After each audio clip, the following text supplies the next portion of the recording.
Okay, we started a little bit early today, and there's something here to start the Q&A.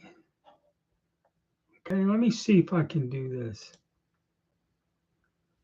What's your thoughts on the cost of mil surplus guns? I guess I got to type that in there.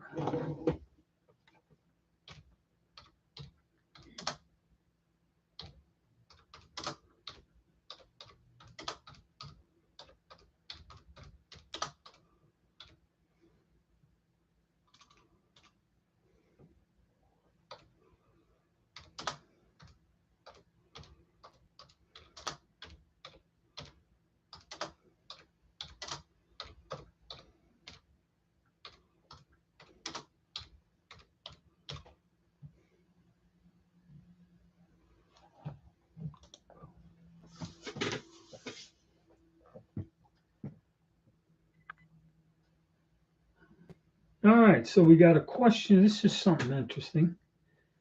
And I guess I can do a poll also.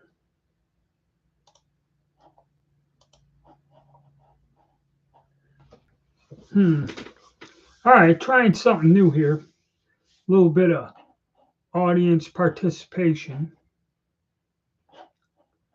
But now that's just the questions. Yeah, so I posted a question and answer. We'll see how that works. I'm not seeing, and with that up there, I'm not seeing any comments, but we will see how this works for a little while at least. If I don't see it, I only got 3 people here.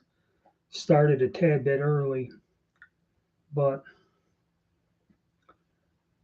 might as well use all this modern technology as we go. But yeah, yes, last week I thought I was going to do a generalized thing about the cost of mil surplus. And it ended up the discussion kind of went more along the lines of reloading and the severe costs of reloading, which that is a problem. It's the situation is bad. Um, Not only do we have a complete shortage and this weird crap where you'd go to a gun store and they'd sell you a pack of 100 primers for $30, you know, like you'd go in there and they tell you this is all you're going to get. $30, you can have one and that's it. Okay, every day you come in there. Well, it used to be $30 for 1,000. So it was literally 10 times more than what it cost. Okay, and you were limited to 100. And that's why I made that video that I could have walked in to what was it? Not Field and Stream. What's the other one? Sporting goods store. How was it? But anyway, I walked into the one big box store and I could have bought. The guy said, "You want more? I'll go in the back and get them. You can buy as many as you want."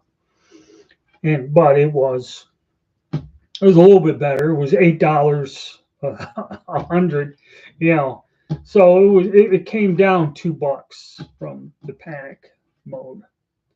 So I thought it was crazy. Well, I got 7 people here, and the question and answer thing. Okay. Oh, I got Joe Morgan. Will there ever be select question?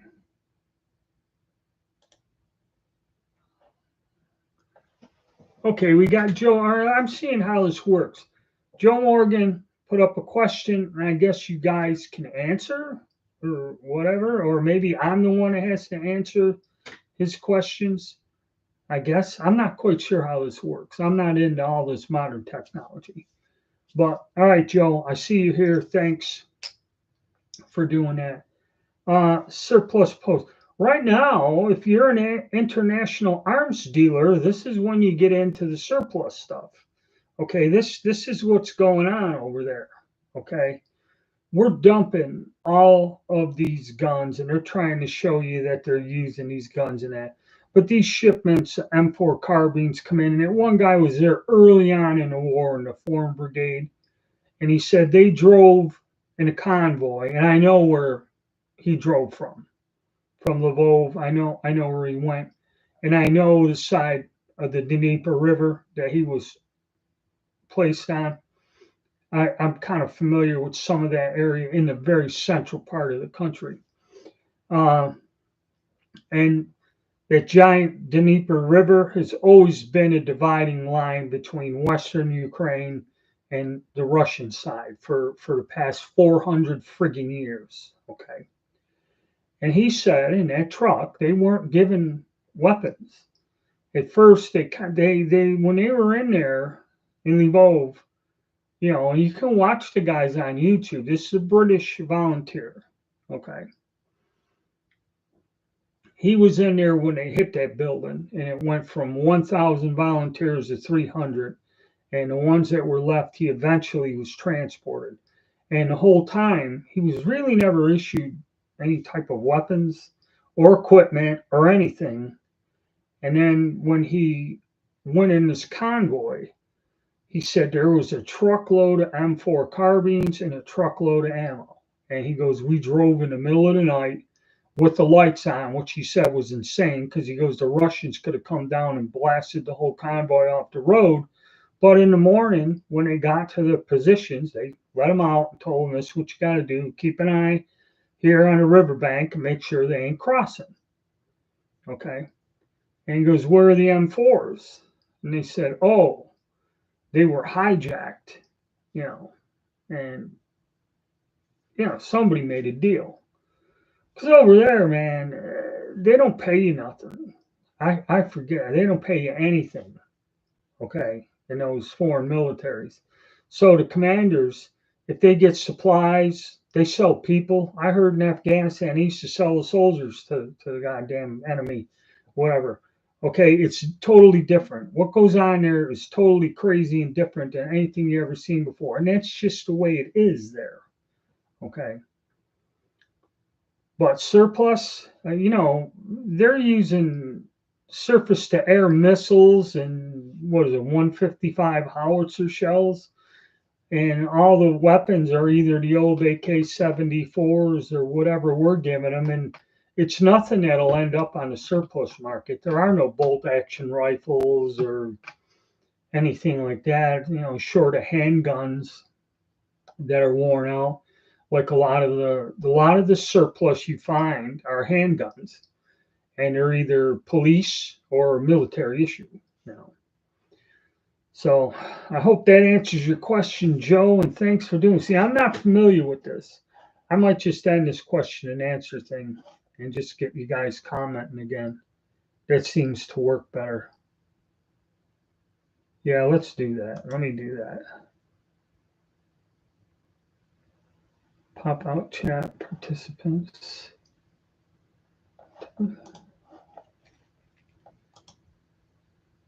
Close question. Boom. Okay, I closed the question. I'm going to end the question and answer stuff. This will remove all the questions off the list. Okay, confirm.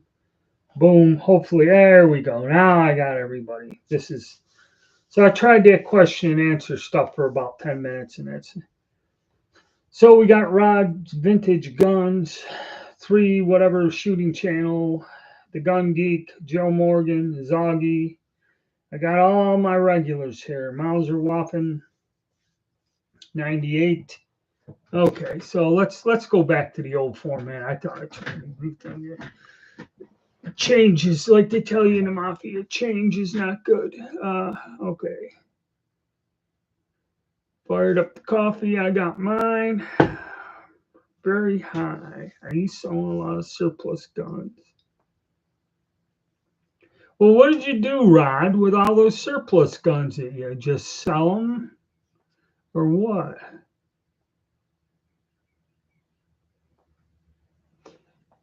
Yeah, so anything. Okay, going to what Mauserwaffen here has said.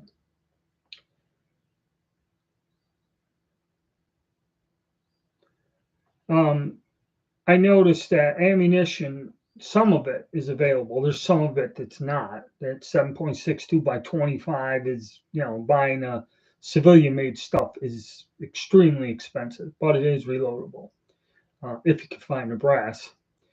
But it was like PPU. We'll use PPU as kind of like the standard or benchmark.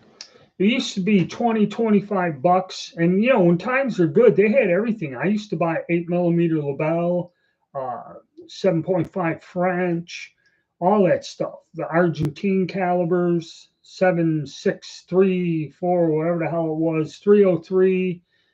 They made it all. And they even made a pretty damn good 30-06 cartridge that works well in the Garand. Okay. And 5.56. Okay.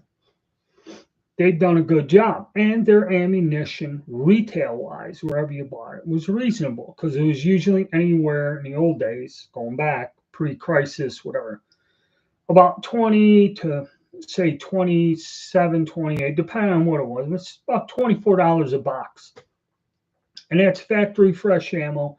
What reloadable, good quality brass? I bought a lot of their brass as a reloading component and use it for all of those calibers. That's probably the only brass I use. It's kind of my go-to brass because it's reasonably priced. And in the beginning, they did have some issues with quality control and dimensions and that. But over the years, they've improved and the stuff is top notch. Okay. That's what I use just about with everything is PPU brass. Okay. Rising cost of surplus will not kill the hobby, but change it. Yeah, that's a pretty wise thing. Because if you go on YouTube, there are people buying these guns, be it surplus or just new versions. A lot of the AKs, the Spanish assault rifles, the Samites or whatever. They're making them from parts kits. They take old parts kits and stocks and make like G1s, HK G1s, the 91 or whatever, in 308. And a lot of those guns are fabricated that way from like parts kits built with new barrels and receivers and everything else. It's pretty cool. But all of that stuff is in excess of $1,000. Like we were saying, the day like now, let's say right now, to me, right now, a good surplus rifle, irregardless, a bolt action gun of some sort, about $350 would be an excellent price. Okay. For something that had a bore in it, not one that doesn't have a bore or anything in there, but complete in not terrible condition. You might have to. I know a lot of people like refinishing the stock, and I leave them the way they are. But something decent, about 3.5, I'd say, is the going rate for a complete military gun. But unfortunately, that's not really what it translates into. I'm sorry, goddamn table. My interest. Well, see, you're not going to see government surplus uppers because they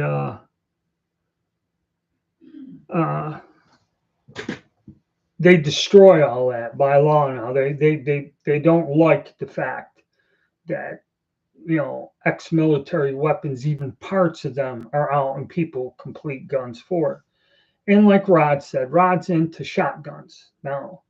It's a great hobby. You can go around, I guess, up where you are with no restrictions and buy nice double barrels or whatever hunting guns, and like you're doing, Rod, refurbish them, fix them up, and all this other stuff.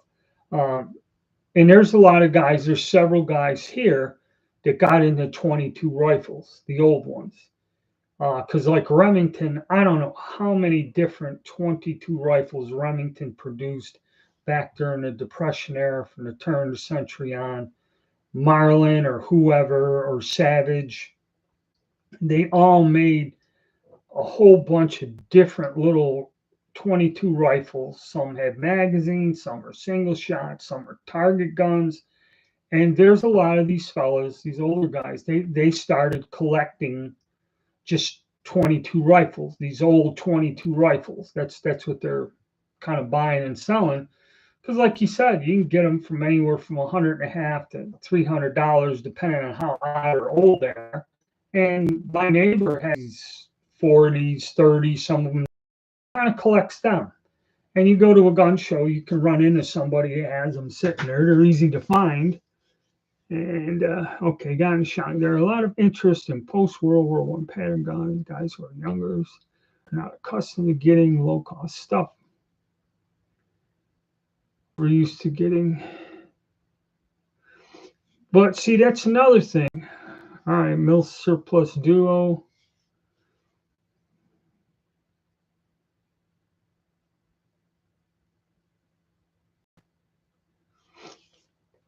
Yeah, 57/44. Okay, let me finish the questions here. Yeah. The price, it's like inflation. I don't care what, we're talking about guns, gun collecting. I don't care what it is. The way the situation is, and it's global. It's not just where I live or the United States or Canada. It is global. Okay. They have at the veterans thing, they always have a raffle. Okay, for flights of honor, some kind of, they sponsor something to do something for veterans. And they'll have a raffle of some sort. And this time it was for a Diamondback AR-15. It was like $10 a ticket, no big deal. Usually you go in there and you don't want to seem cheap, so I throw them a $20 bill and get a couple tickets, just to make a donation to a cause, be it a veterans organization or like when kids go on a class trip, I'll give them, donate some money or buy a ticket or raffle ticket or something for $20 just so, the school children can go somewhere on a class trip or some shit. Things ain't that bad for me. Okay. But you see it now. People just don't have the extra money. It's like every time I go fill up the pickup truck at the gas station, it's a lot more money than it was. Okay. That's why I don't really drive anywhere unless I have to. Or if I do, I plan the day. Or if I drive into the city, I make sure I go run all my errands, make one trip and come back. Not one in the morning, one in the late afternoon. But yeah, it's tough. And that's what it is. The hobby's still there. It's just the situation where people don't have money. And it's one thing people are real touchy about when you screw with them, you ain't got the money or whatever. So that's another thing. All right, Mauser Waffen asks, any chance you'll get started on 5745 project? Well, I bought two guns. I bought one of them pieces of crap out of International Military Antiques. And, it's in good shape, shootable. I cleaned it up. By the time I got around to make ammo, and the thing about that cartridge is you got to slug the bores on the rifles, and you can buy a whole array of bullets in different diameters. Okay. And I forget what I did. There was a ton of research. I went down, I got some of I made some bullets up. I bought some brass and an exorbitant amount of money. I actually have the actual drawn brass. I didn't make them out of no hokey ass shot shells. And I got the bullets and I went out and I shot them. I have two of them. I had the one I bought from IMA. Then for like $150 more, I bought one at a gun auction, which was in a hell of a lot better shape in the wood and everything. The one from IMA, the minute I shot it where that pin was, I had to replace that pin and that stock cracked and come apart. So the fore ends all screwed up. And then I'd have to pay another 100 some odd dollars to get a hunk of wood and stick it on there and drill the pin in, or I forget, they'll sell you completely nicely made stocks. They ain't cheap, but you can replace the wood on that. So I don't know what I'm going to do. That's a complex thing. Everyone shoots it with black powder. I do it with smokeless. It's a pretty neat gun. It works well.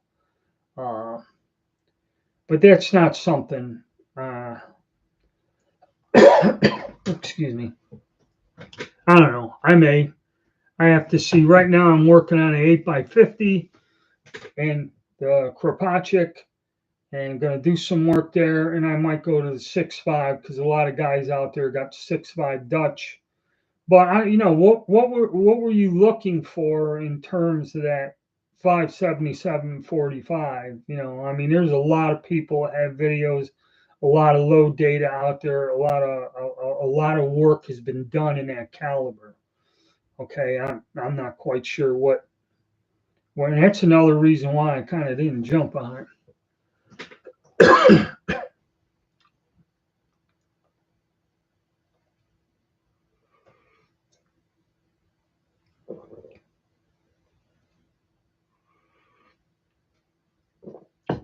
DPMS came in, or Ethiopian surplus. Okay, I don't know. Are you sure they're DPMS? Because United States government, if you ever watched that movie Lord of War, it was cheaper for them to leave the weapons behind, and they had these black market guys sell these guns, and they went all over the place. And them kits were coming back.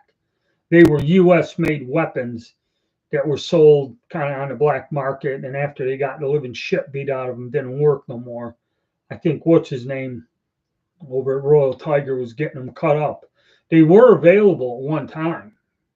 Okay, then when powers to be seen that, they went nuts, and that's when they changed it.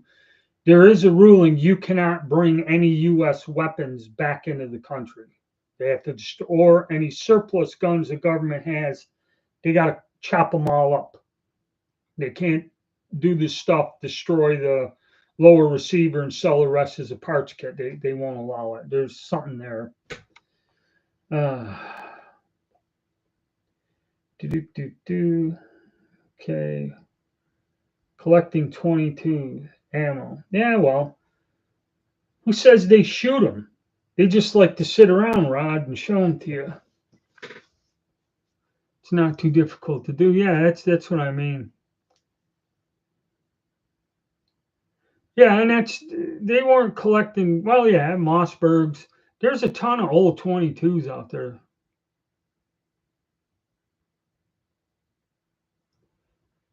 Reason I got out of 43 Mauser brass.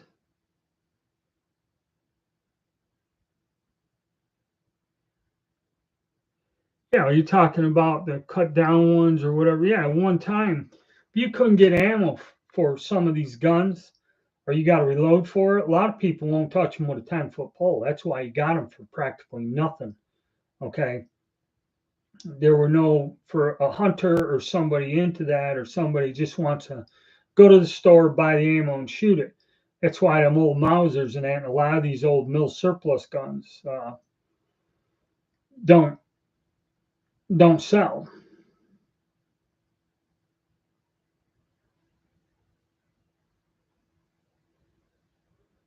All right, so Mauser Waffen. The thing is, I'm going to load the stuff with smokeless powder, and I use an oversized bullet. So I don't know if you want to go with black powder. If you go, and how I get this information is I search for hours on different forums, and there are guys that'll tell you exactly what they did, how they did it, and a performance. Some of them that get it good will post how they shot. I don't screw around with black powder or black powder substitute. Okay. All of those old guns, I shoot with smokeless powder.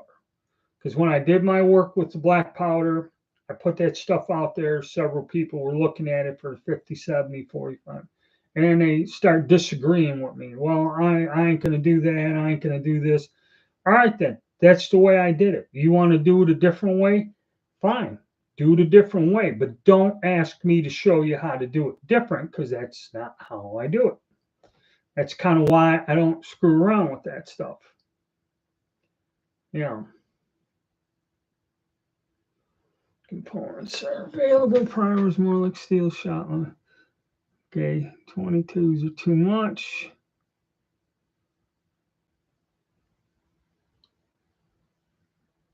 Yeah, it depends. You mean the ones $1,000? I don't think they're that much. They were a little bit less. when they had them, but the wood was dry rotted on them. I mean, the guns are usable, but you got to replace the stocks. Um, I bought one, like I said, I paid like $150 more than what the hell IMA was selling them for way back when. And I, can shoot that one.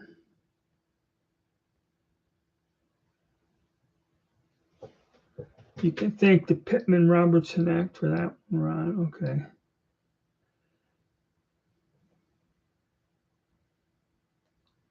Yeah, I haven't worked with that one. Okay, Mauser Waffen. I could go dig it up, the bullets and editor. I only shot it once. Then when that other thing split on me and everything, and I was kind of developing the load too, I wasn't quite sure. I got one that I can shoot, and I got one that now I can't unless I replace the forend.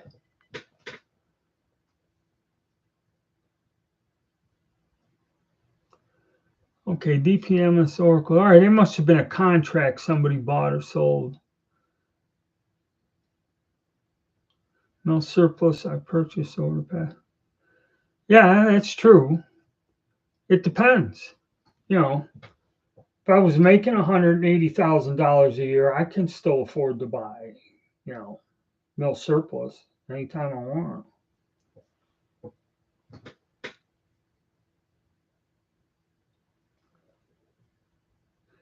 Yeah, okay, but you used to say it used to be cheap, $50, $100, okay. But back when those guns cost that much, I was taking home about $200 a week. So 50 to 100 bucks is not nothing you sneezed at, okay, way back.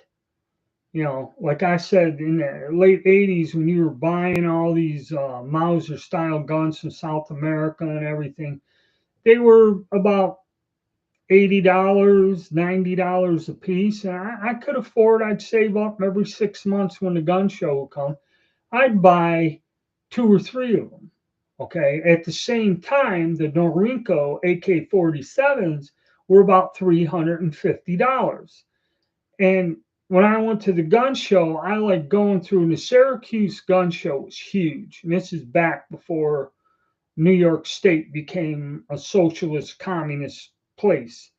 You could go in there and buy these guns. SKSs were $180 brand new. And these ain't the shitty pinned receiver ones. These were ones made by the Chinese arsenal with the markings and everything, with all the extras and all that other stuff. It was like $180 brand new.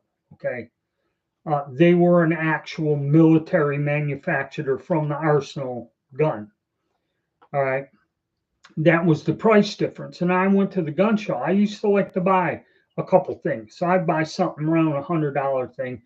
Buying an AK 47, and at the time, a Colt made AR-15 was about 600 or so. I think they may have been getting up there to $700, and that would be a Colt civilian sporter, the Colt Sport or whatever model. They changed the models, but to go buy a Colt, you were well over $500. It was like $700.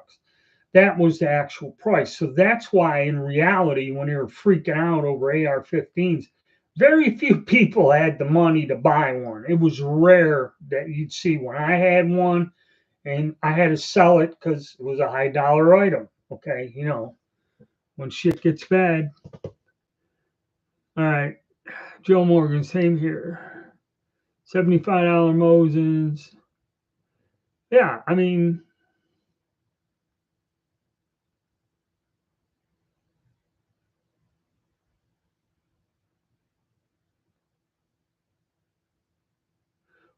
well, a lot of times, I could not hang on to all those guns.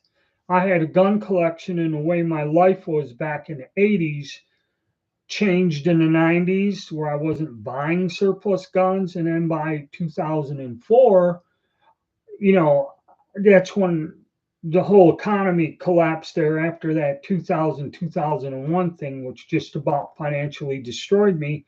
And then with globalization, I lived in an area where it was not difficult to find a job, to where I was unemployed and I wasn't going to get a job at all. So guess what? That stuff had to go. Okay. I mean, I regret selling my collection, but there was a point in my life where I was on the verge of bankruptcy. Okay. And I had to pick up, sell everything in a market up there where when people leave these states, it took me over a year to sell the property I owned up in New York. So when I moved, a fair distance away, okay, it's 12-hour difference, to drive to where I live now. And I had to have an apartment, have a job, pay all my bills here, and then pay the taxes, pay the electricity to keep the heat running and everything, and all this other stuff on my property. Plus, I had to pay somebody to go over there and mow the damn lawn and keep an eye on it. Luckily, my father would go over there. He was retired, and he'd go check the house and go sit up there a little while, make sure nobody was squatting in it or breaking in or nothing was wrong. But yeah, I mean, that was a drain on me that set me back many years. Okay. And that's why you kind of get out of it. All right.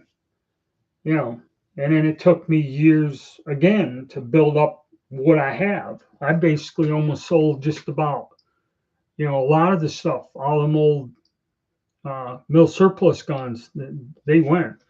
I kept some weapons. I never sold like every last gun I had, but I had to get rid of a lot of stuff that's irreplaceable at this point in time. Recession.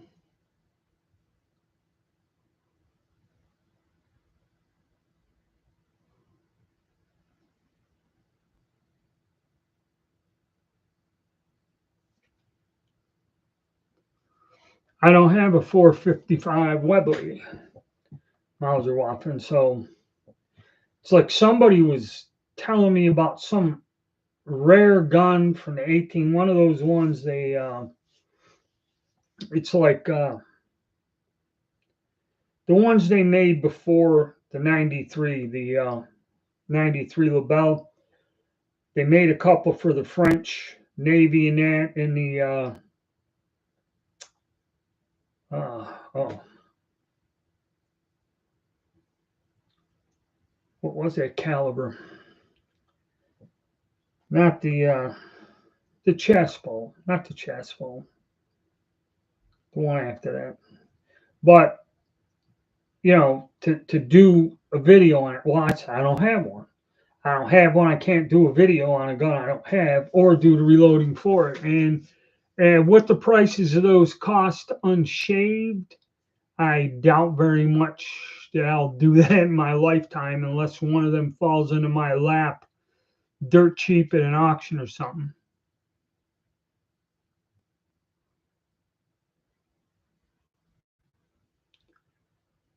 Yeah, now when you're talking about, okay, shooting channel, yeah, there's a difference between collecting and having a hard time, and there's a difference between buying this stuff to sell it to somebody. Okay. I know a lot of people in this hobby, and a lot of people approach me, and they're really not in the hobby. They know something about this. And what they'll do is, I know that these guns are expensive. It's like I said about that gun. I didn't even know what the hell I bought. I bought that Finnish civil guard rifle, and nobody knew what the hell it was. Now, if you go and you could go to these auctions, okay, I could make a living doing this.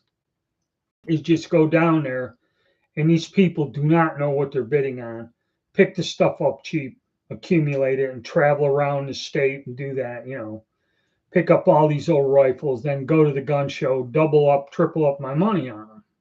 Okay, if that's what I wanted to do. I don't. Okay, because I'm at a point in my life. I don't need the hassle. I'm not driven by greed. I think that's what uh, what's his name here made this comment.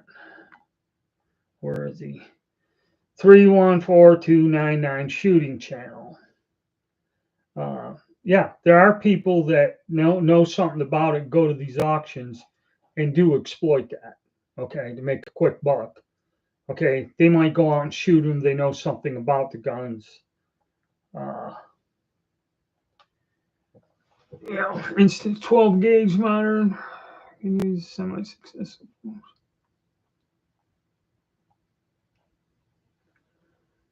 Yeah, that's true, Rod. You can't tell. You know, the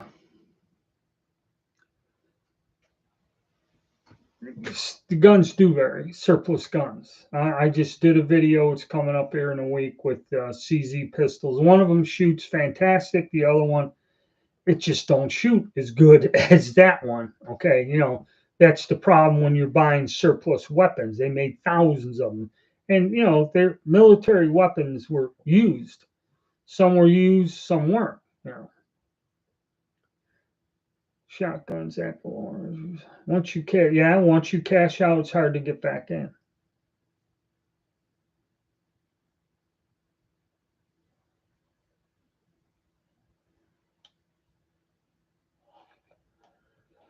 I'm looking for a 30-40 Craig rifle in an auction, and the seller says it has a crack in the chamber.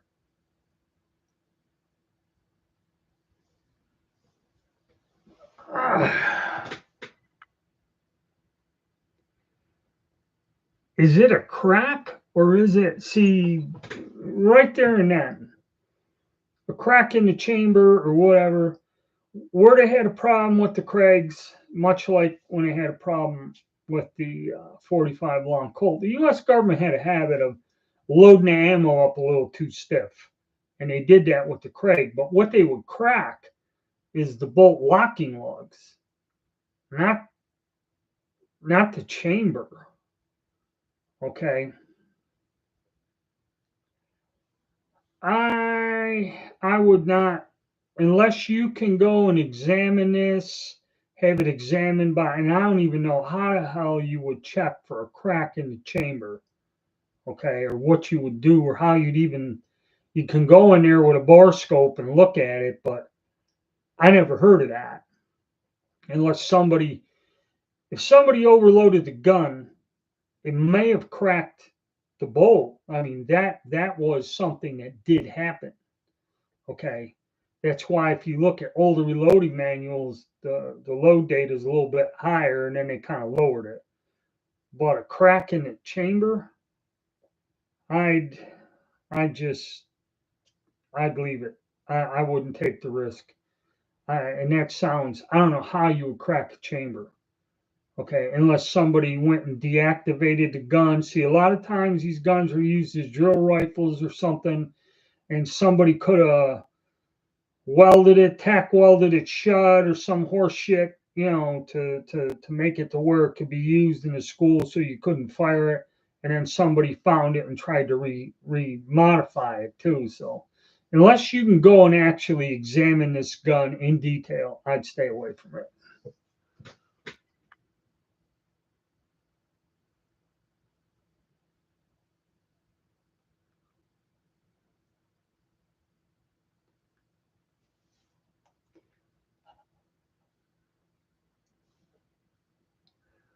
Well, 300 surplus, you live there in that wonderful country, sell the gun.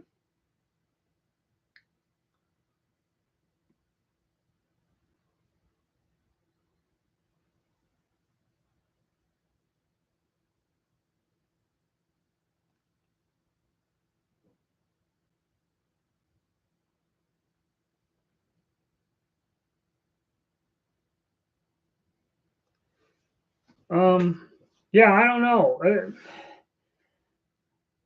Like I said, unless you can see it, go look at it or have it examined, I wouldn't fool with that.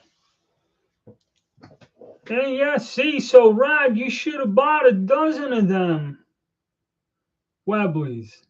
Should have had a dozen of them and just Sell them now. See, you can retire. You know.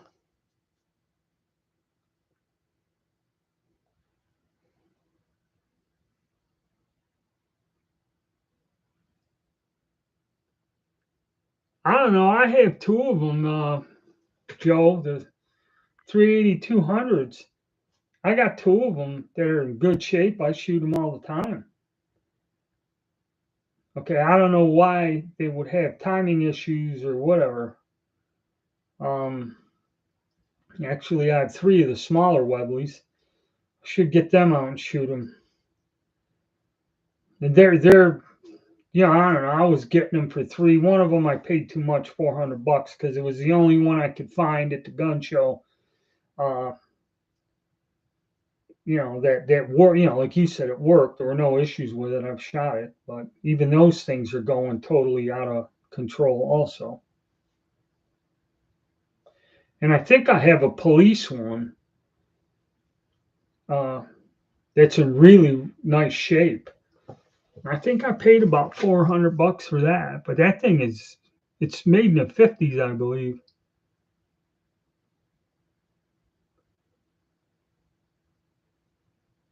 Yeah, see, they're getting tougher with the gun laws.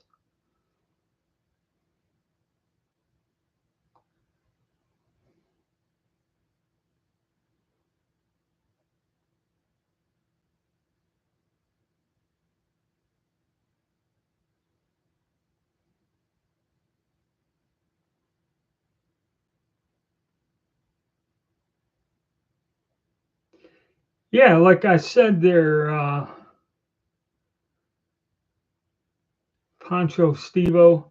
Uh, until you can look at it, okay? Because a description, people give me these descriptions of problems in guns, and God only knows what is wrong with the weapon until you can actually look at it.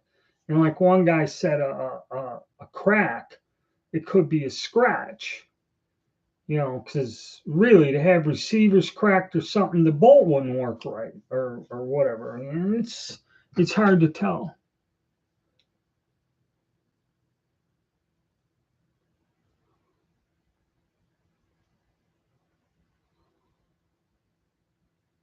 Yeah, they're not strong actions. You can't use powerful shit.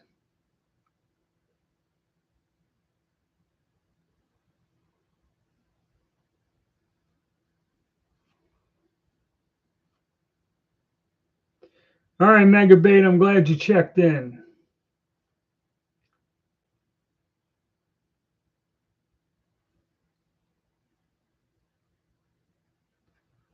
All right, Sheen, Sean.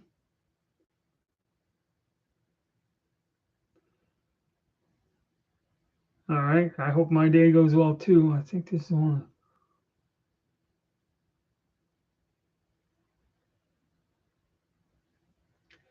No, I don't have any Ross rifles, Zoggy. I only run across one. From what I read about them, there were issues with them, and the one that I ran across in a pawn shop, of all places, pretty beat up, and they wanted an exorbitant amount of money for it. And they ain't gonna let me disassemble a gun, examine it. So I passed on it. But I've only seen, actually, in my life, I've only handled one ever in all the years. Of course, I've never looked for one either, or looked around for one. But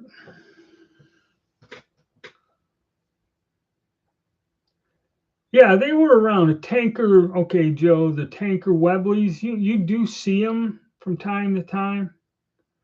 I don't know if those are the ones I have. I can't remember. I think most of them had a hammer and a spur, then a lot of them were converted and they put them with just the bobbed hammers or the uh, spurless hammer or something. So a lot of them you'll find like that. Okay, Jeff, thanks for the Verndl beds. Enfield pistols are nice.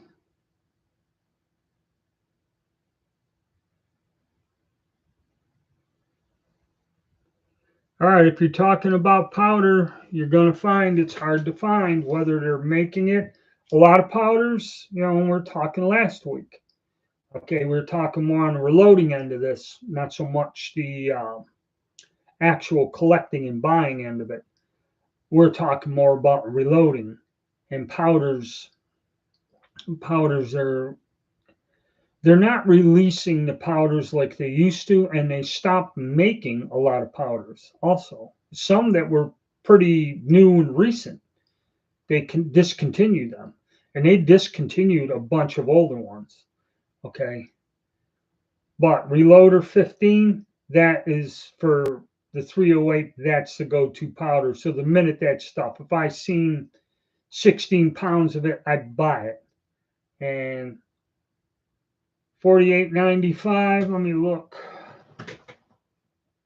I think I just bought an 8-pound keg of that. I can't remember if that's. I bought an 8-pound thing and I had to pay well over $400. So when it shows up, it goes because they're very popular powders. They can be used in in a lot of different calibers. All your mid-range rifle load. Some of those powders are real good, but you know they're not cranking out that much.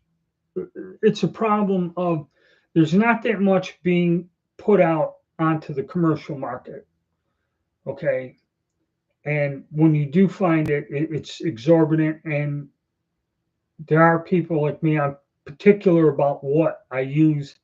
And when I see a powder that I use and I know I just buy it, regardless of the cost. I buy enough for myself. And that's why you won't find it. You can go to the store. I went to a local store. There's all these powders in there, but they're not anything I use, okay, or like. Okay, so yeah.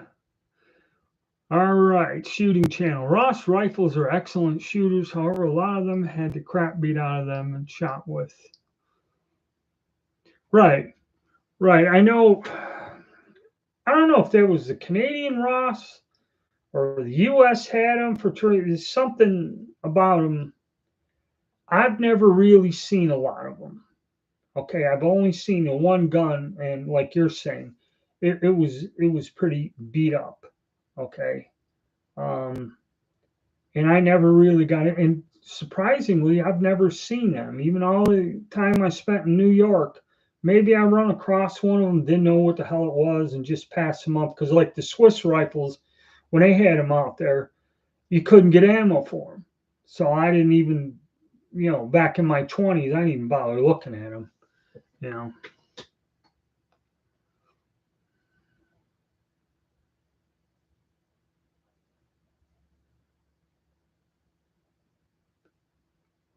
Yeah, there was something about those guns. New York State National Guard. It probably could be, uh, but yeah, I just never seen them.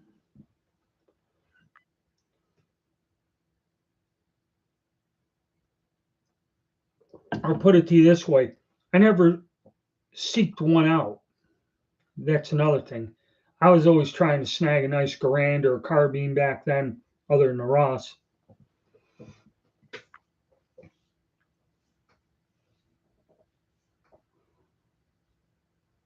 Yeah, Academy Sports. That's you said. I forget. I don't know. I must be getting senile or something. Academy Sports had the primers, and actually, they didn't really have powder. They did have powder. One time I went in there about 3, 4 months ago, but it was behind the case. Okay, so I guess it was a limited thing, but by the time I got in there was no powder. There was primers, or if there was powders, it was something I didn't want. And it's hit or miss. But yeah, Academy Sports is not a bad place to do business, and it's all changing each time you went in there. And yeah, the price is going to be higher no matter where you go or who you buy it from. The price is double, if not triple. Goodish 2A.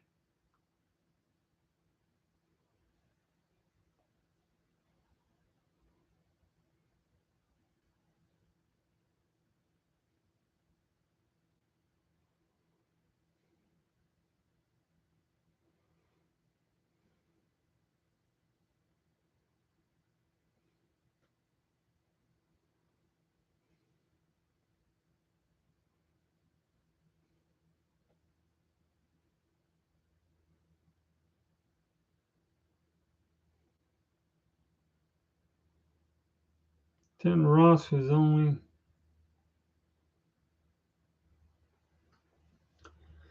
Yeah, see, I have no experience.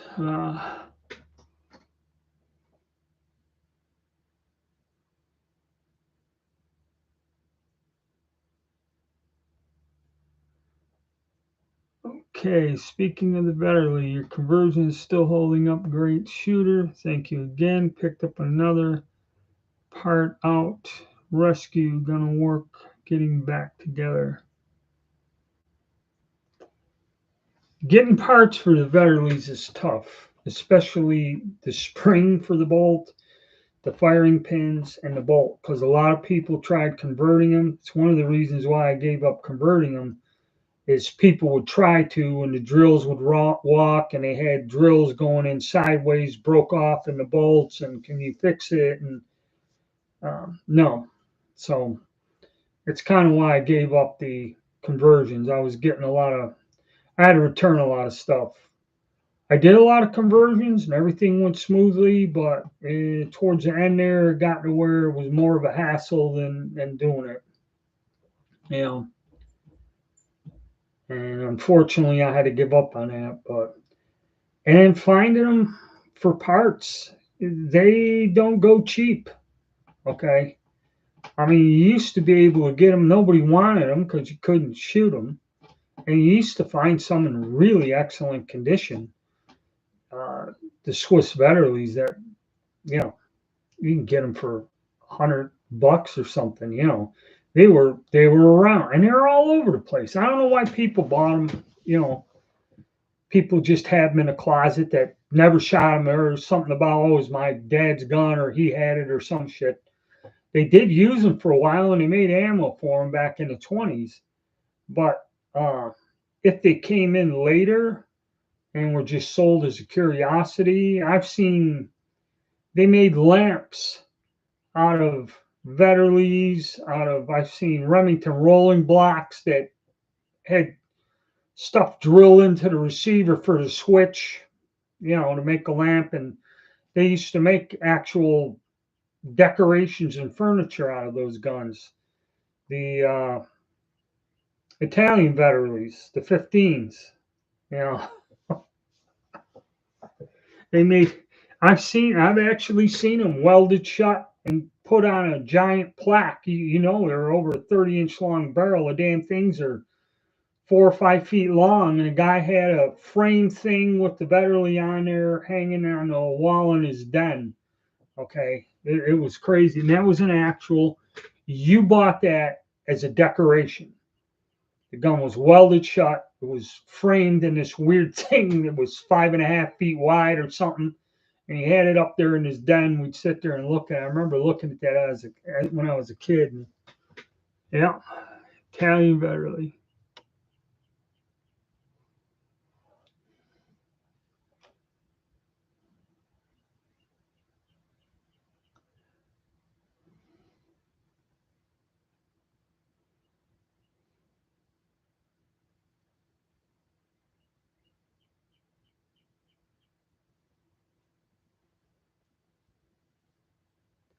Well, what did they do to it? That if it's got a mint bore there, Steve O, what the hell did they do to her? What's missing?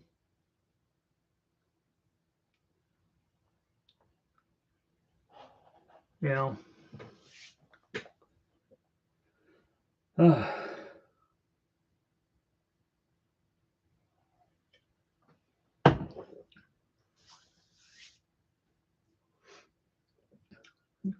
Because I have one that bolt parts are missing. That's in the corner there. But I ain't got a lot of money into it. But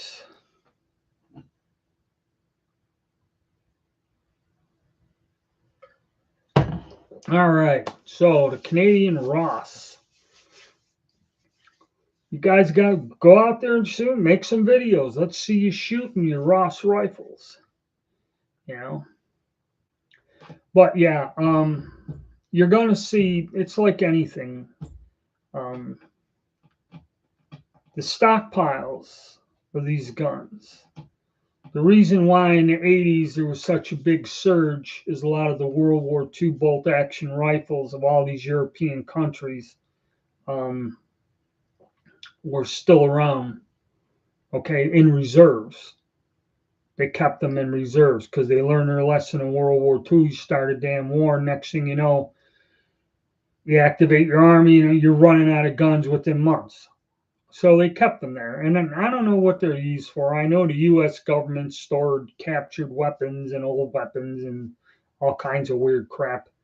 Uh, but I guess after a certain point in time, this stuff, is just plain obsolete, has no use. So they sold it. So you got to remember, that was 40 years ago. They dumped all that stuff, and nobody makes a rifle that can be sold as surplus on the market. So the whole idea of these guns that have been in service going out is surplus. Well, that kind of stops. That's what people don't realize is because they're automatic weapons and they're not going to turn them loose to the normal general public. Okay, the handguns you might see come out as surplus, but like he's saying, in Canada and all this other stuff, but here in the US, they kind of don't like, but there's places like Atlantic Firearms is always getting some sort of surplus handgun shipments in, or what's the other one there? I know there's several places. Well, AIM Surplus is one place. JG Wholesale is another big one that'll get stuff in every now and again. And I think, well, not Century Arms. There's that other place there. But you have several online companies that whenever the stuff pops up, they have it. And that's what you'll probably see in the future, either a combination of police or military weapons would be more handguns than anything else.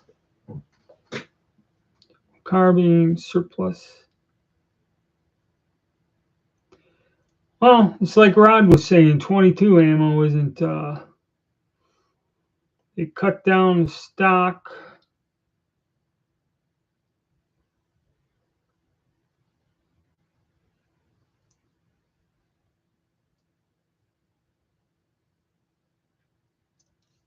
Oh, that's terrible too, Steve.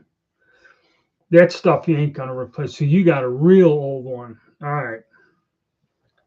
69. So I don't know if you'll ever find a stock or not. And then another thing, them things were all fitted by hand. So I've tried changing stocks over on them, and that can be difficult. Unfortunately, when somebody cuts the thing down and does that, it's honestly nowadays. I mean, years ago there used to be places you could go and find stuff in a pile somewhere, and it wasn't that expensive. People would accumulate, but now if you got anything that's rare, they put a price tag on any of the parts that make it not worth it. Unless you can find one, that say he's got a real crappy bore, got rusted to hell and shit, and get the parts off and get it cheap. Restoration is going to be tough.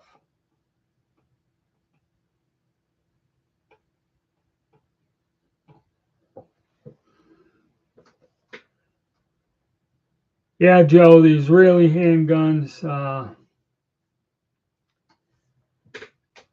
There's a guy that reviews guns, and I forget his name. He does it, but he says when you get them from Israel, usually they're so worn out they have to be new springs and everything, and that because he bought a couple of them and he said had this malfunctions, and he goes they just run the hell out of them.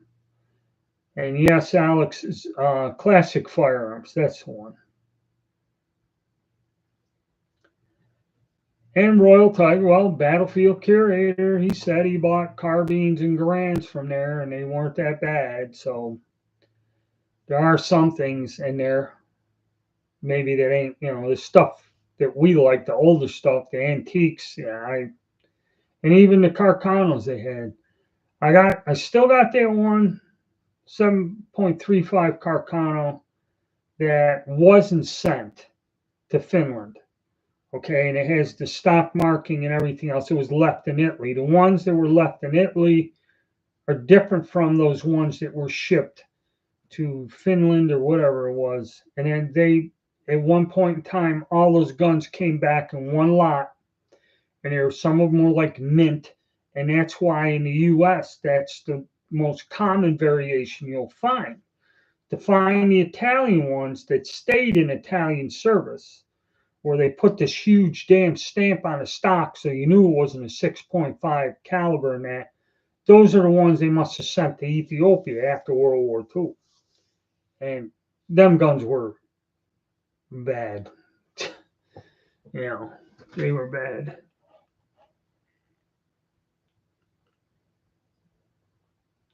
Oh yeah, he has them Puerto Rican ones.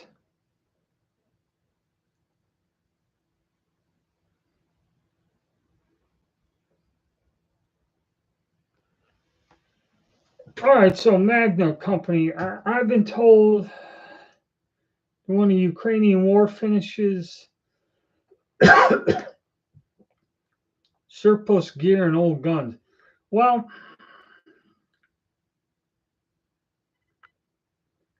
I really don't know. Um,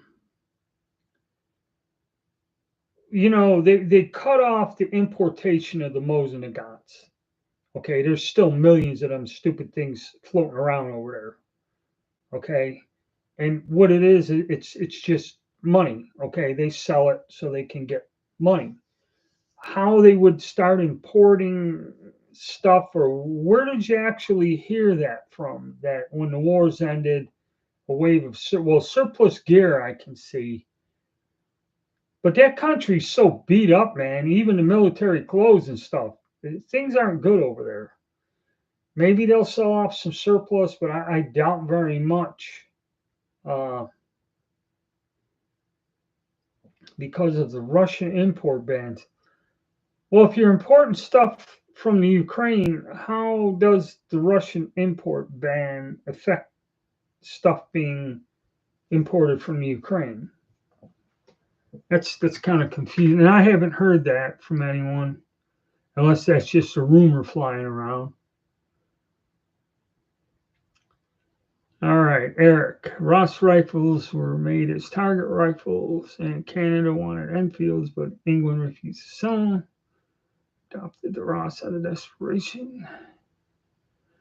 And it's kind of what I heard about the Ross, but like I said, I got no experience, and I only picked one up and held one in my hands once, and the gun was in pretty bad shape. TS first model, broken integral sight.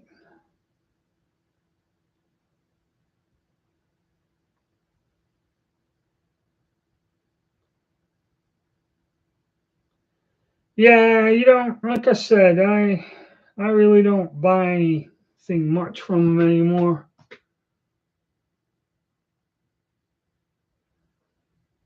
Yeah, Alex, you can try getting that ammo. That's what they say, but I don't know. All right, Sarmo, how's it going there in Finland? If a gun country.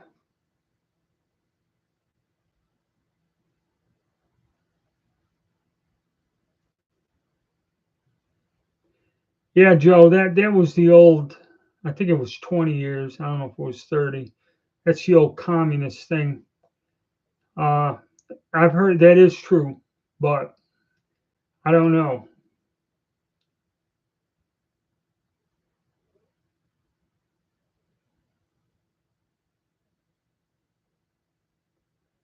All right, shooting channel.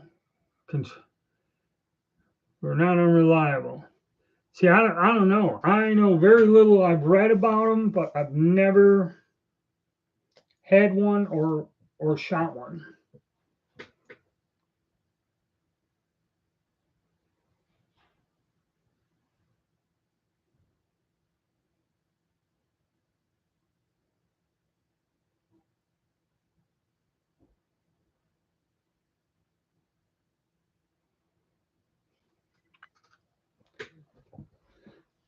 See, and another thing, back in the old days, you get a guy that wrote a magazine article, be it for Shotgun News or uh, the American Rifleman.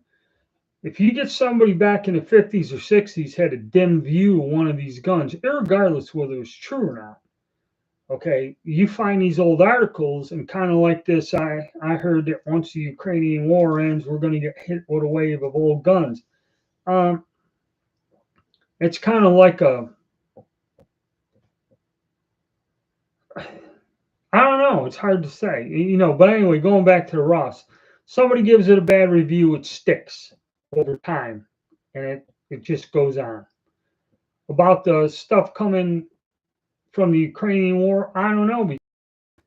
Mosencrate, he's been importing all this stuff from Israel, but Israel needs money, and taking their used weapons and all this stuff that's kind of older, it's a cash flow.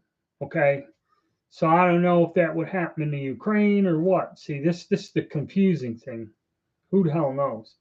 And of course, Israel also has preferred status when it comes to buying, selling anything with this country, where other countries do not.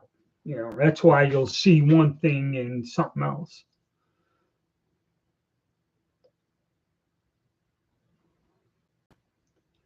Okay, another good point there on canned surplus. That is an obscure gun.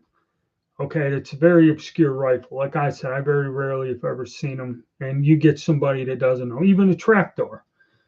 You have to take a trapdoor out of the stock for you drive that pin out to get the bolt mechanism or whatever, the thing out. And a lot of these people just don't do it, and you'll see where they hammer the pin and bust the stock out on there. Okay, I've seen that on a lot of them, and that's true. If somebody that isn't familiar with the gun or knows what the hell they're doing, they could probably damage it to where it won't work right.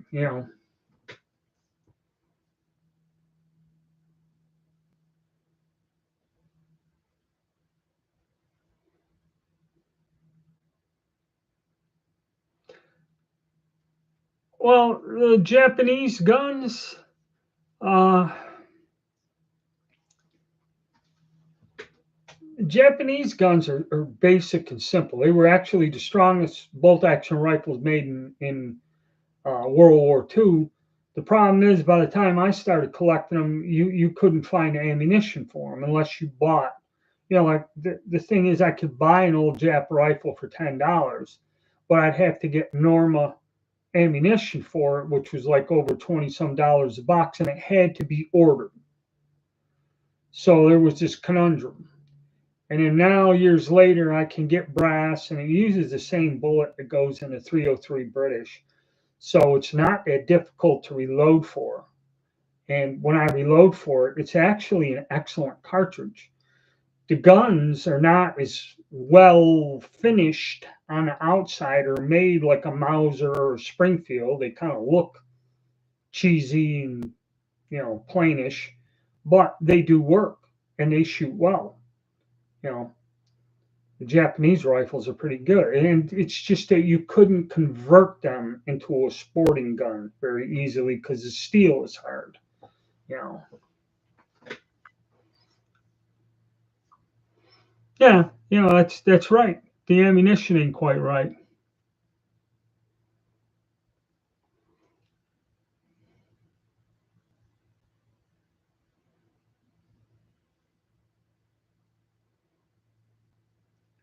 Yeah.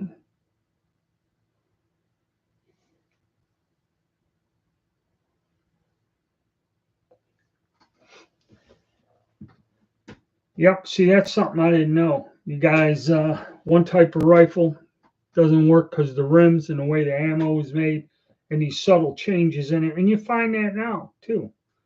And that's why people go, oh, it doesn't work, this and that. But yeah. And anytime they change like the rim and that's a manufacturing process that probably in the Enfields didn't matter and will work fine. No, I don't have money for a class 3. I lived in a state where class 3 was outlawed. And, and by the time I got to a state where I could, and the county I live in is not that difficult for me, or at least with the last sheriff, he passed away. But going to him, because we had a store that sold suppressors, and you could order uh, automatic weapons and that if you wanted to. And where I live, it's pretty easy to do it. Actually, my neighbor has suppressed 22 rifles, and he bought from a police station. Why? I don't know. He bought some sort of semi automatic shotgun that had a 14-inch barrel. You got to pay the transfer. I mean, it's a neat looking gun in that, but the shortness of the barrel on it don't really matter that much. He bought it police surplus, but he had to go through and get the tax stamp and all this other stuff and everything. Uh, but no, I don't. I don't. To me, it's too much of a hassle. I wish I could. I wish it was like the old. I wish it was before the '80s when the stuff wasn't that expensive. You know, now everything's $20,000, $30,000 for a submachine gun. It used to be a few hundred you could get them.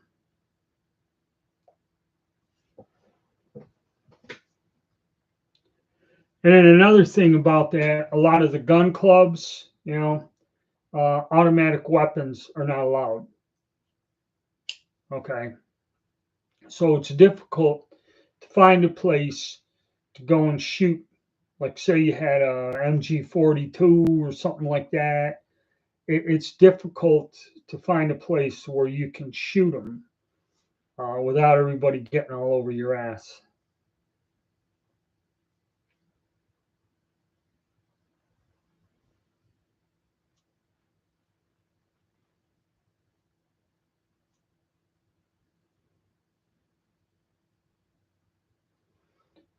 Yeah, when they converted them, Mag Company, when they converted them 99s, I don't know if they rebarrel them. They just opened the chamber up or something.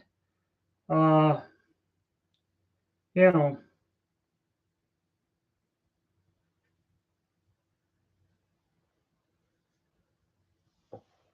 yeah. So I don't know much about those. I never run across one. I never handled one. I never examined one. But I know that they did that post war. Let's see. Bloke on a range did a comparison of 303 rims, and yeah, he gets pretty technical there. That'd be something to check out if you guys got problems for it.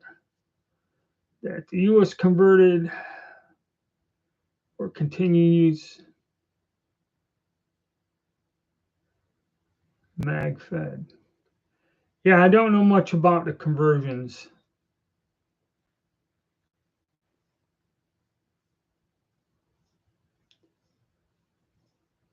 Yeah, Zoggy, that's a good one. You guys should. It seems you know a lot about these rifles. I know very little, and there's a lot of interest there. That's a good suggestion. You guys should set up a live stream. See, what's tough about the live stream though is they can't show you the damn weapons and explain. That's the problem. See, that's what'll get me shut down if you guys said, "Hey, what about this or what about that?" And I pick a gun up and start saying, "Hey, well, this and that. Hey, look at this. This is the problem, or this is this." That's the only thing about doing lives. You may go on a shooting spree or decide to commit Harry Carey all of a sudden.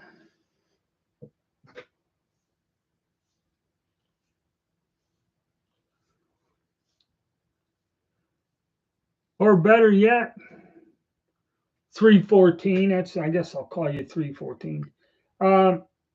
Just do what I do is draw some diagrams and explain the rims, make a video. There is a lot of interest here. There's, basically this is a majority of the thing on the Ross rifle. And like I said, I'm sorry, I have very little experience with them. Just, explain the rims with some drawings and that. Or what the problem, what the issue is here. Because, like I said, from what I've read or heard, the little I know about them, everything was put very much in a bad light. Okay. And like I said, once somebody writes something about it, that a lot of these gun writers are not experts on these mil surplus guns. And they might go out and fire a few rounds out of one, but then they write a 5-page article with the history and blah, blah, blah, and this horse shit and everything. And then if they say, well, I don't like it, then, some of that stuff goes back to the 50s and 60s, and you just hear it repeated again and again and again. You know, nobody's ever taken the time to sit down and explain, well, this is the issue, this is the problem, this is why this happens.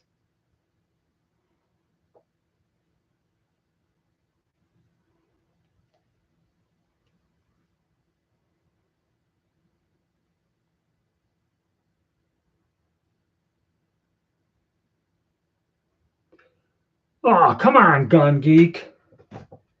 You know, we know you've been doing this longer than me, man. You know, but yeah, these guys got a question. And I don't know everything. There's certain things I have no experience with, and that Ross rifle is one of them. I know it's an interesting gun. It holds a place, in military history of some importance. And again, politics and bullshit it's all tied right into the whole thing about it. But see, I never knew that there was a difference in the rims on the 303 ammo. I do know when converting it to the 6.5 Dutch, the base diameter does vary depending on the brand of ammunition. Okay. Uh, so how the US makes the stuff, I don't know. And we all know how the Enfields are.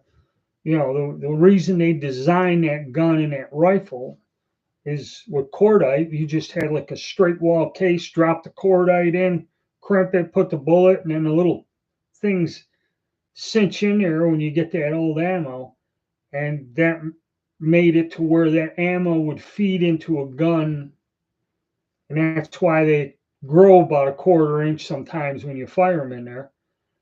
They weren't designed to, that brass was not designed to be reloaded. Those guns were made to work 100%. They're an outstanding rifle, and the way they're designed and the reason you have those problems when you try to reload them, that's what makes them work. And that's what makes them one of the top best military rifles in the world of all time. Any damn fields. Head chambers got reamed out to huge dimensions so they would take the out of spec ammunition once messed with. Okay, yeah, but just like I was describing, yeah, if they reamed them oversized or did something stupid to them.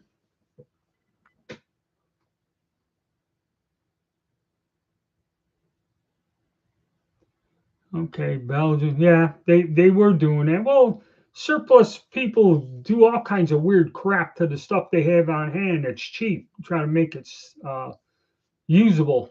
Because I guess the 30-06 was the most popular hunting cartridge forever in this country.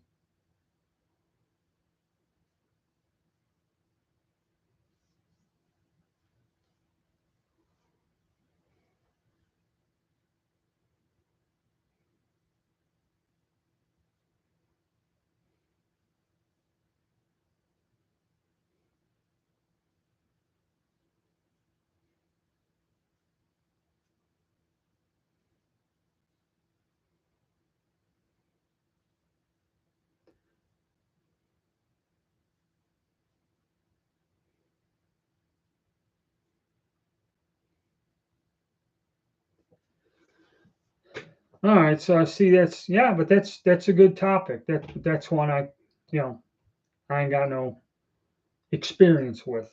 That's something for you guys to work on if you feel like it.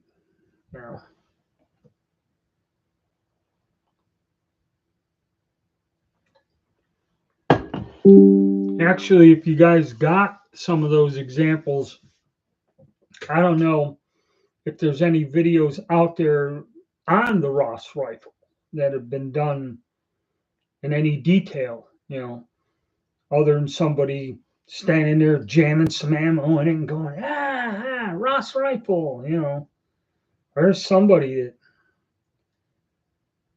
they had something they bought from Royal Tiger. I can't even remember the name of it. But this guy just hooting, hollering, and I'm like, I had to turn the video off. More yelling and howling like a wolf and shit and everything. I don't know.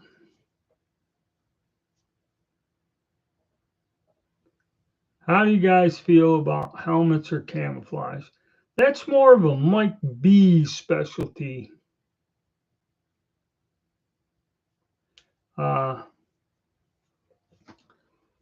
More of a military collector's thing. I used to collect years ago, but that was another thing. I had helmets on mannequin heads. I had daggers, swords, medals, and the little Riker mounts, medals and badges collection stuff.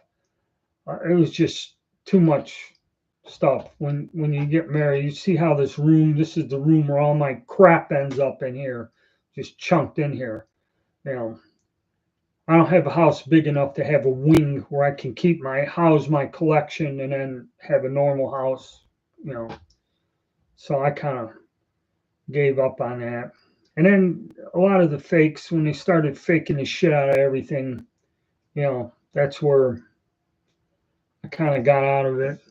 It was an interesting thing, but Mike B, he goes on about that, and I guess I don't know if he still has his live chats. There's a lot of discussion about the camouflage and collecting there. He's the guy you should watch. They get some real good, over the years, they've had some real good information and talks about that stuff.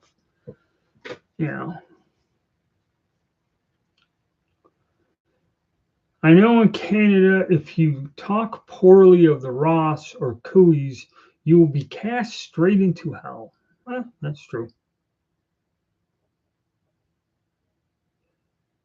Yeah, Cooeys, I don't know if you ever see them.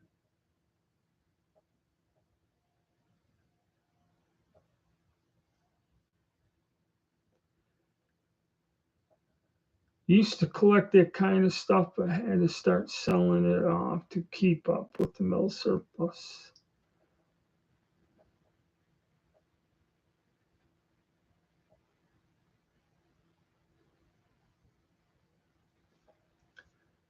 Yeah, collecting anything, like a paycheck, is expensive.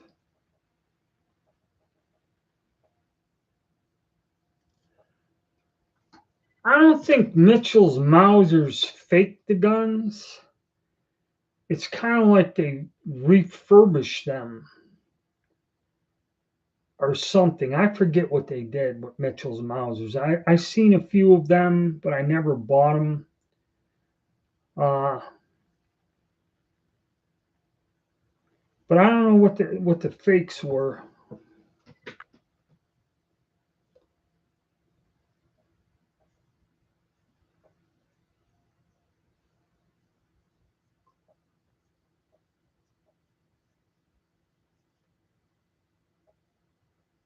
Yeah, the prices will drop when everyone's bankrupt and you ain't got no money. Okay, I'll be buying like medication and food other than surplus rifles. Yeah, then the prices be lower than shit.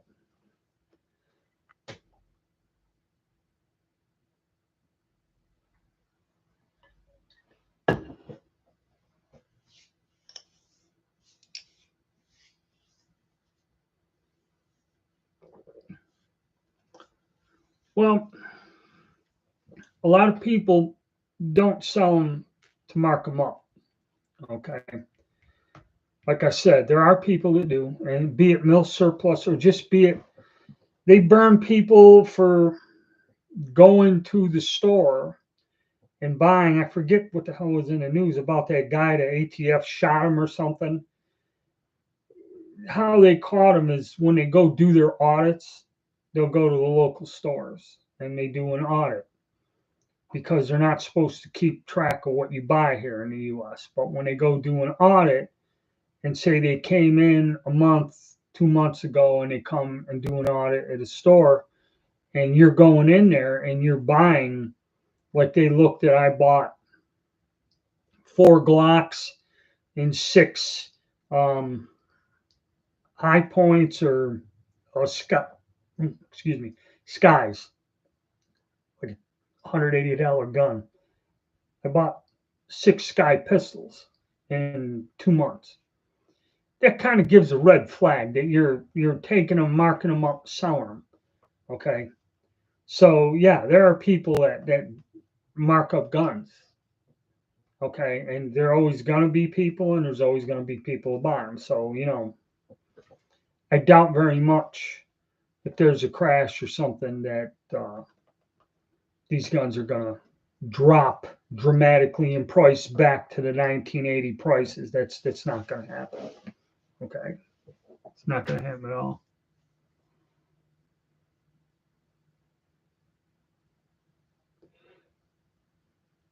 Okay, so that's what they did, is they just took gun parts and refurbished them, and then passed them off as that. Okay, so it's not really a fake if it's mismatched guns with a brand new stock on there.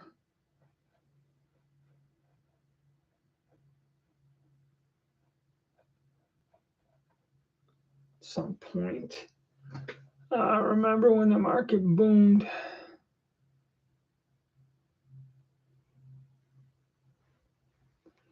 Well, they're back down again into the 400s, the AR-15s.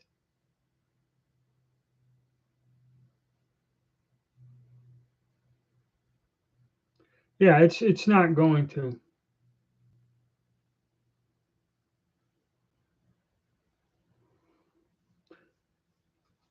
Yeah, the economy's going to tank, but then who's going to have money to buy anything at any price?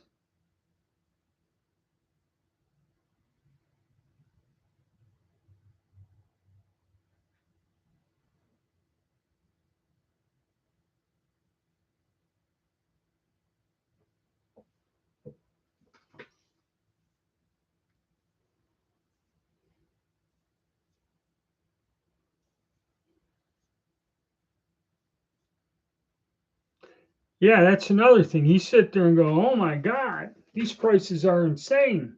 And you go back a month later and the stuff's gone.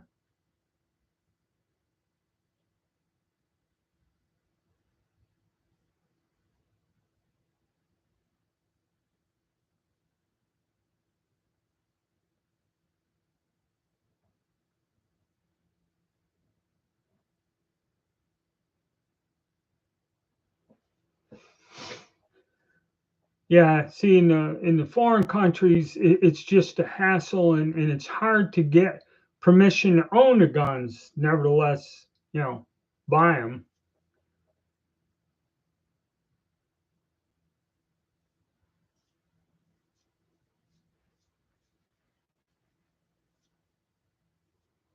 Well, that's why you got to grab some of those labels.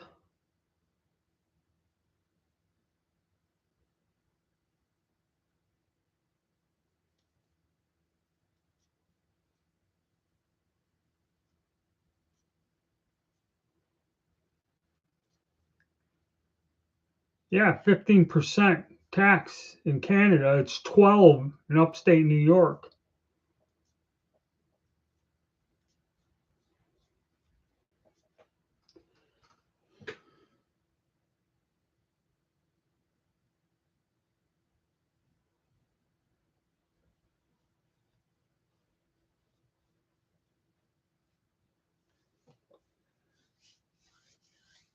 Yep. So now we got this done. So it looks like what we had. We had about uh,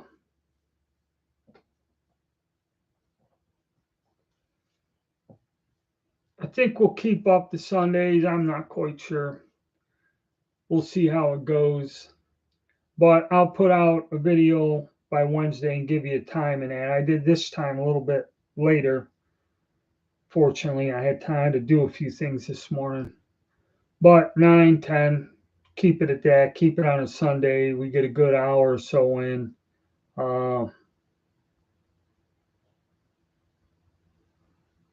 And you guys are getting busy sending hose, right? And kind of go with that. What do you guys want to talk about next week? We already done the mill surplus prices and stuff. It appears everyone was interested in Ross rifles. Want to talk about Italian black powder guns? You know, that may be something I gotta, because when I did my video asking the subscribers what they wanted to see, vast majority of a lot of the people who've been around with me wanted to see me with the old Italian copy Civil War guns again. So I was going to dig them out. But the weather is cold again. It was cold. The sun's shining. It's beautiful, but you got a, 38-degree wind blowing on you. So that kind of curtails it. I did get out and do some shooting the last week when it got up into the 70s or 80s where I was. But arquebus, you want to see the arquebus. I got 2 matchlocks, and I actually got some match out of England that's good. Other than that stuff, what's his name, made for me. 6.5 Carcano reloading. We already did all that. We got that's done with. But the arquebus, all right, I'll go find them too and see about it. I actually got a English dog lock I had made by, what the hell was his name? Leonard Day. And he made that gun for me all them years ago. I paid him $850. A beautiful musket. Okay. Beautiful. And he passed away a few years later.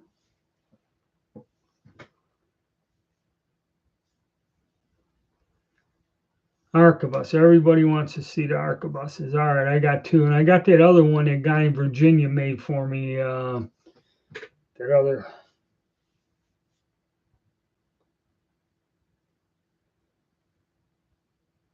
Okay, that's what you want me to shoot. But what do we want to discuss next week? See, I'd like to be able to show you that damn gun. I had that guy in Poland make me that little short snapping matchlock. That is an actual example of something in a museum. Yeah, Damascus barrel shotguns. Yeah, I got a whole closet full of them.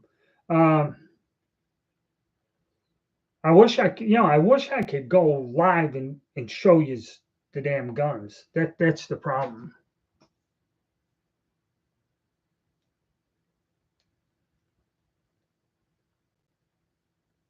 Yeah. Yeah, that's still running. When they canceled my PayPal, my actual personal MeWe, but as long as somebody posts something on those pages, they're still up. I should check on that. I haven't been there. Safari calibers, yeah. My 500 H&H Magnums and that, yeah. Don't have any Safari guns. We could talk about the black powders. Maybe that'll be the next topic, is because those things were unavailable and went berserk. It used to be any of those repro guns that were made in Italy, irregardless, you couldn't sell them. But now some of them, like the Rogers and Spencers and the old Colts, Colt Patterson, any version of that that's functional goes for over $1,000. It's some of the Italian reproductions go almost as much as the originals. Pocket pistols. All right, so you want to talk about muzzle loaders and black powder? I mean, it's going to be a discussion. I wish I could show you the guns. See, that's what's tough with these live broadcasts.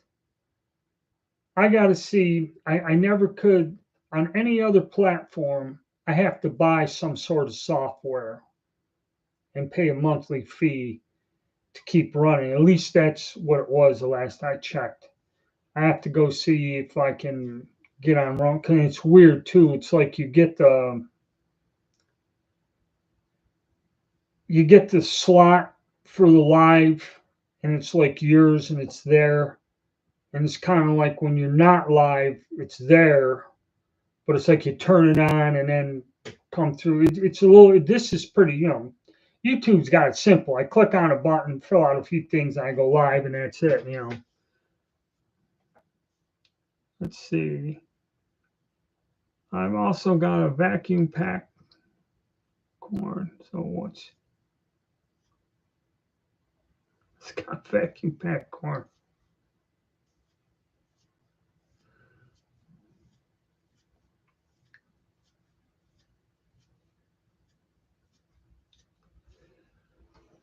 Yeah. So yeah, we'll discuss Italian black powder firearms or Italian made firearms next Sunday. We'll talk about all that stuff like Pedersolis, whatever, and that'll include even the cartridge guns.